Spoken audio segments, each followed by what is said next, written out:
अस्सलाम वालेकुम।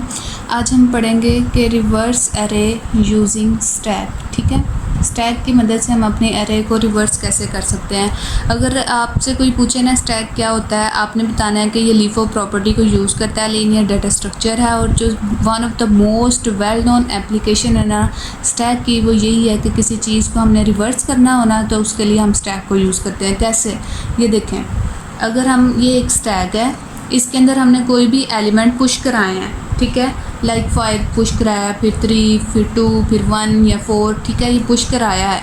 लेकिन इसे सबसे पहले अगर इसने हमें एलिमेंट दिखाना हो, सबसे पहले डाला तो हमने 5 है, लेकिन ये पहले हमें दिखाएगा क्या, 4, ठीक है। इसका टॉप में क्या आ जाएगा, 4। और अगर हम इसको पॉप करा देंगे और फिर इसको कहें कि हमें टॉप का एलिमेंट दिखाओ, तो ये हमें 1 दिखाएगा। और फिर हम इसको अगर इसको पॉप करा दें और इसको अब कहें कि अब टॉप मोस्ट एलिमेंट कौन सा है, तो ये हमें दिखा देगा 2। और इसको भी अगर हम पॉप करा दें और अब कहें कि अब तुम्हारे पास टॉप में क्या है, तो वो कहेगा मेरे पास है 3। और अगर हम इसको भी पॉप करा दें, अब उससे पूछें कि अब तुम्हारे पास टॉप पे कौन सा है, तो वो कहेगा मेरे पास है 5। तो इस तरह ये देखें हमने किस तरह ये रिवर्स ऑर्डर में हमें मिलने गए 4, 1, 2, 3 और 5, ठीक है। ये स्टैक की एप्लीकेशन है कि किसी भी चीज़ को रिवर्स करने के लिए हम स्टैक को यूज़ करते हैं। ओके, इसी तरह अगर हमने कहा जाए कि एक अरे है और उसके एलिमेंट्स को आपने रिवर्स करना है यूजिंग स्टैक, तो बहुत ही इजी है। तो सबसे पहले तो हमने ये जो इससे पहले हमने ऑपरेशंस पढ़े थे ना, पुश, पॉप और टॉप, ये अगर आप अपने फंक्शन के अंदर हैश इंक्लूड स्टैक कर लेते हैं, तो ये सारे ऑपरेशंस पुश, पॉप, टॉप, ये एम्प्टी, सारे ऑपरेशन इसके अंदर इस हेडर फाइल के अंदर आ जाएंगे, ठीक है।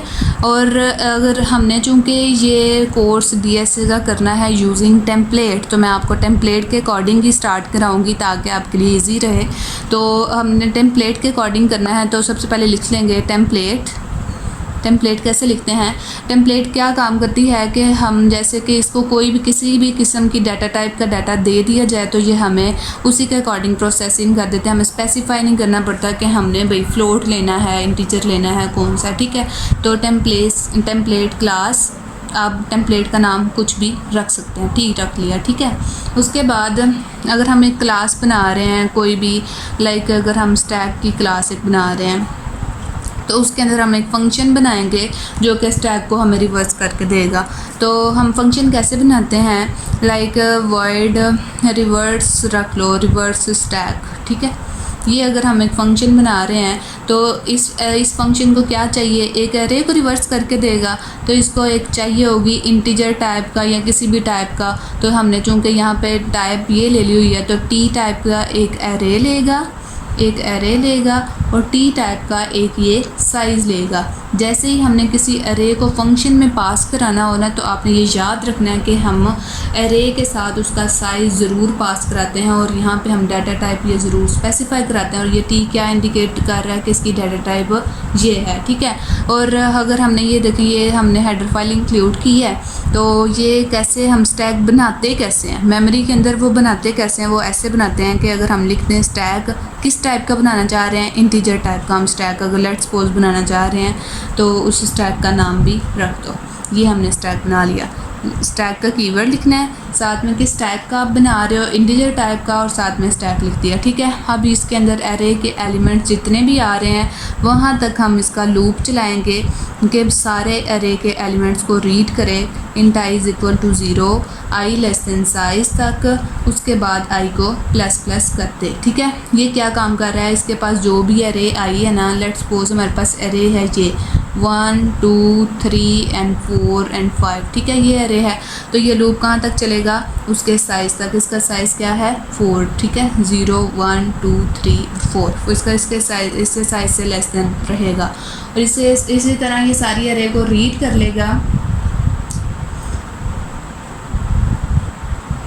लेगा और रीड करने का क्या मतलब है कि उसी तरह ये अपने स्टैक के अंदर पुश करा देगा,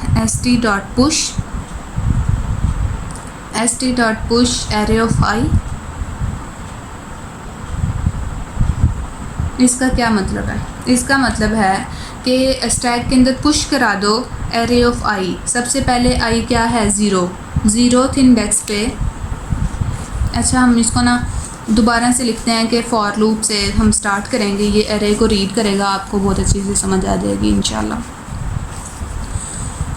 इसके पास इस फंक्शन के पास जैसे ही एरे आई तो इसने लूप चलाया, इसने मतलब सारी एरे को ही पढ़ना है। तो int i is equal to 0 से लेके आई लेस देन साइज़ तक इसका लूप चलेगा, आई प्लस प्लस, ठीक है, ऐसे ही होगा। उसके बाद इसका लिखेंगे स्टैक में पुश करा दो, स्टैक में पुश करा दो एरे ऑफ आई को, ठीक है। एरे ऑफ आई इसका क्या मतलब है, अब ये देख लेते हैं। ये हमारा पास लेट्स सपोज ये एक स्टैक है, तो स्टैक में पुश क्या कराना है, एरे ऑफ आई क्या है 0, तो मतलब एरे ऑफ 0 का इंडेक्स ये देखें, ये थी एरे 1 2 3 4 एंड 5, ठीक है। तो एरे ऑफ 0 ये इंडेक्स बता रहा है, स्टैक में पुश कर दो 0 इंडेक्स की वैल्यू, तो 0 इंडेक्स पे क्या वैल्यू पड़ी हुई है 1, तो ये 1 इसमें पुश हो जाएगी, ठीक है। तो उसके बाद ये लूप तब तक चलेगा जब उसके साइज़ से लेस चलेगा, ठीक है। अब ये फिर ऊपर जाएगा, आई प्लस प्लस हो गया, आई इक्वल टू अब क्या हो गया 1, तो अब क्या करेगा, स्टैक में क्या पुश कराओ, एरे ऑफ आई क्या है 1, एरे ऑफ 1 का एलिमेंट, एरे ऑफ ये इंडेक्स ये 0 से स्टार्ट होते हैं, आपको पता है 0 1 2 3 एंड 4, ठीक है। अब एरे ऑफ आई का मतलब क्या है कि एरे ऑफ 1 के इंडेक्स के ऊपर जो वैल्यू पड़ी है वो स्टैक में पुश करा दो, तो एरे ऑफ 1 में क्या है 2, वो पुश हो गई, ठीक है।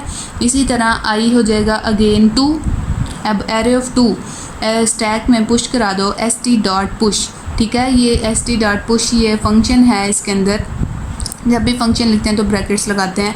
ये पुश फंक्शन अब किस हेडर फाइल में पड़ा हुआ है, स्टैक हेडर फाइल में पड़ा हुआ है। स्टैक में पुश कर दो एरे ऑफ आई का ith इंडेक्स की वैल्यू या एलिमेंट, तो अब एरे ऑफ 2 पे क्या था हमारे पास 3 था, 3 पुश कर दिया।